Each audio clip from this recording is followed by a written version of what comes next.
Cerúleo iba y venía por la misma calle todo el tiempo que duró viviendo en los incómodos rumbos preparados por los bosques que escupía el desierto en Sierra Hermosa, Coahuila.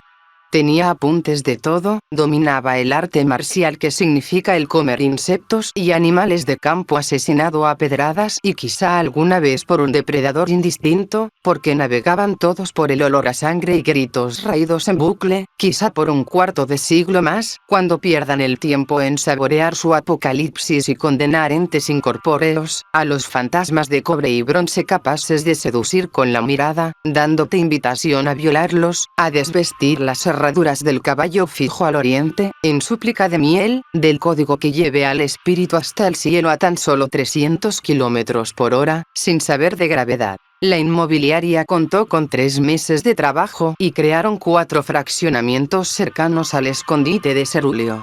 Su cama, unos fierros soldados y un montón de zacate que le tenía la piel con hinchazones imperceptibles. Le ganaba un sol que hornea bajo tierra. Veía cucarachas y ratas andar en patrón por la tierra, seguían el foco mal cableado que en cualquier momento iba a tronar.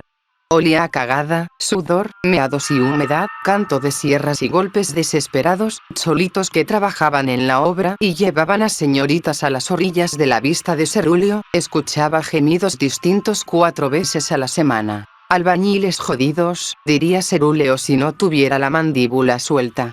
A los meses, llegó Alberto a bañarlo, desmontando el olor con aromatizantes, valiéndole si olía a pútrido o a perro muerto. Fíjate que vi a Adrián el chupapitos en unas fotos del periódico. Alberto empezó por la espalda y sacó mugre por montones tras pasarle jabón y agua, ¿verdades o mentiras? Ya se lo merecía, uno no mama verga sin quemarse. Cerúleo se rió y dejó ver una mueca semidesdentada, amarillenta, que hizo recordar a Alberto los falsos encargos editoriales con los que jugaba a lavar dinero, porque nadie sospecha de la cultura. Eso sería pecado. Voy a comprar una de esas casas, para que te quedes ahí y no estés aquí muriéndote poco a poco.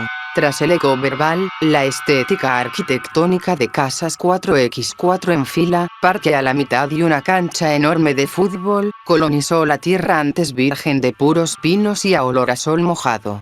Cerúleo tocaba un piano de juguete que encontró en la basura, comía cereales y frituras que llevaban los distribuidores, porque su casa era ya una tiendita atendida por una muchacha de 17, rozando los 18, para Cerúleo le era más fácil pensar en ella cuando se masturbaba. No quería ningún asunto llamativo, y pagaba bien, por lo que la sonrisa de Eva bastaba, acalorada, sin sentir pena de mostrar los granos mudando a piel muerta. Un día unas camionetas se llevaron a Cerúleo, que dizque fueron los vampiros, decía Eva a su novio, José, con el que ocupó la casa y formaron una familia de clase media en tiempo récord. Cerúleo, bueno, hubo un vídeo que rondó bastante tiempo dentro de las oficinas, talleres mecánicos, escuelas y hospitales. Todo muy clandestino. El mito decía que era un vídeo censurado por el Senado del país. Madres, hijos, vecinos, abuelas y obreros lo vieron, y todos se hicieron pendejos. Tan solo en cenas muy privadas y una que otra fiesta decembrina salía el tema por la boca y moría con unos tragos de amargura helada. Pero así había montones de leyendas. Camionetas que respiran sangre, casas con vida propia que se alimentan de las deudas de sus dueños y piden al inconsciente renovación constante. El mal va a atardecer calma esos atisbos de ansia Eva, y deja que el grito de los niños y la rutina de amas de casa la mantenga económicamente mientras intenta pensar qué hacer de su futuro. Varios días después Cerúleo reapareció a la vida pública, y fue escoltado por oficiales y atacado por los lentes de la prensa y televisión, absorbieron su luz e hicieron de ella papilla con ingresos ciudadanos. Lo entrevistó Diego Roche Richter, el güerito que daba las noticias en Monterrey. Casi nadie les hizo caso para ser sinceros, dijo entumido el productor, pegándose un tiro en la cabeza a las 3 de la mañana. Una pila de cajas de pastillas rodeaba los muebles. A una señora le tocó limpiar la sangre y pedazos de cerebro pegados en la pared. Se imaginó cosas que no sucedieron, llantos de ensueño en la oscuridad, decorando el suicidio de Patricio. revisa de reojo los cajones y ve fajos de billete, y ahora piensa, en trote por la calle, qué color de blusa combina con el maquillaje que ya piensa comprar por internet. Nadie la va a asaltar, la pinta fachera de trenzas y labios morados con el uniforme de mucama ahuyenta miradas de pueblo recién hundido en las entrañas de la mente. Un señor que grabó un video opinando, lo venía escuchando mientras seguía con el color azul en la mente, aunque no le gustara del todo, mezclaba bien la naturaleza y la fantasía de cromatismo en conjunto con su memoria. El video implicaba en hablar del suicidio de Patricio, aquel flaco apalabrado por los dioses cibernéticos, debatía por deporte, encaraba chairos, nazis, feministas, deportistas, ingenieros, geopolíticos, cocineros y amas de casa enfurecidas con alguna serie de televisión. Había quienes jugaban a ser él, no en parodia, sino en misa, rezaban cánticos de piedad electrónica, daban el diezmo de cibercristo, y la máquina los cuida. Máquina bendita que estás en los servidores. Un día aquel duelista verbal se cruzó con un filósofo respaldado por las masas. Un tal duelo entre Yoshimiura vs Héctor Márquez se libró en las fauces pútridas de las peleas políticas de internet. La destreza verbal de Yoshimiura dejó sin argumentos sofistas a Héctor, quien se vio humillado frente a su audiencia. Aquel filósofo ese día salió a beber a un bar de la Condesa en Ciudad de México, perdiéndose entre lo dorado nocturno y la cerveza fría.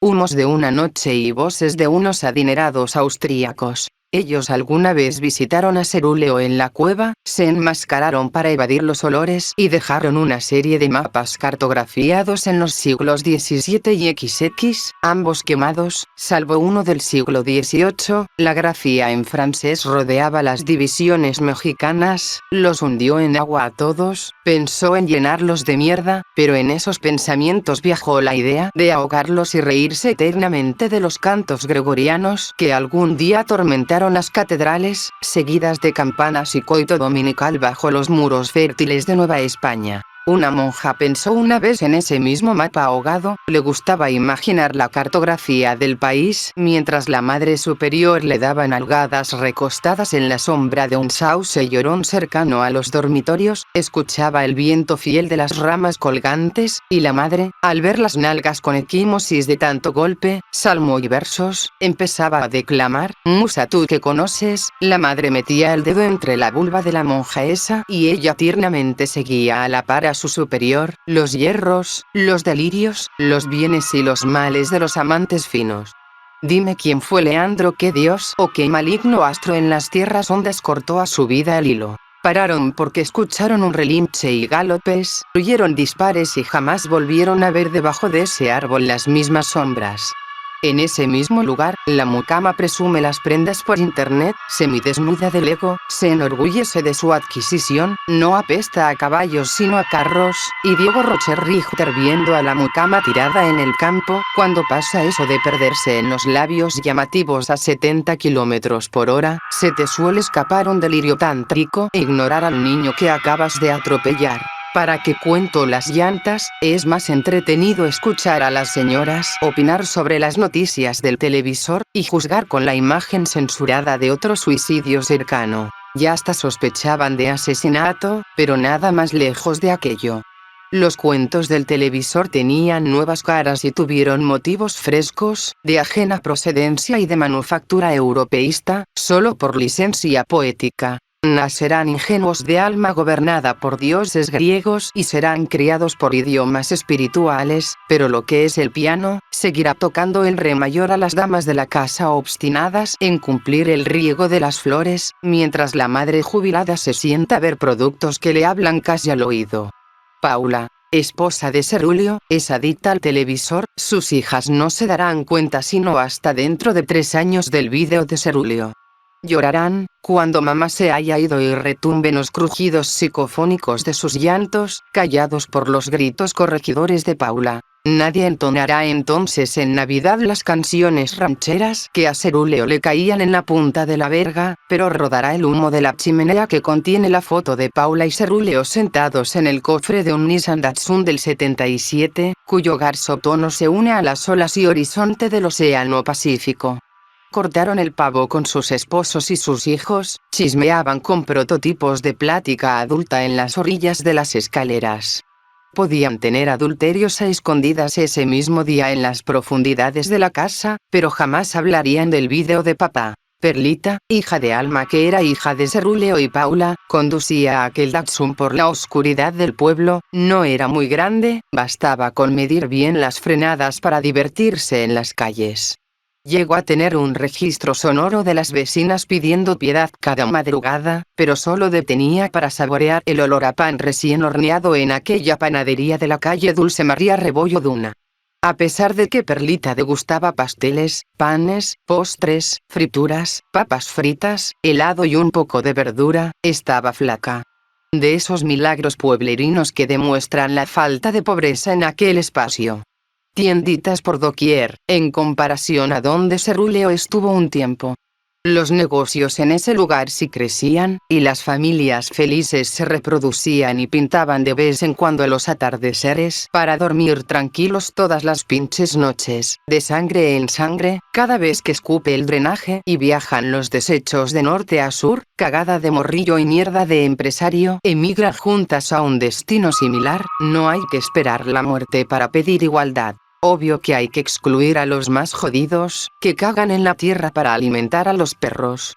La mierda nada en conjunto hasta encharcar un descampado que ya tiene antecedentes de sangre y mierda. Entonces Perlita pedirá canciones compuestas en la guerra para alimentar a la casa con penas que jamás el maíz concentrará.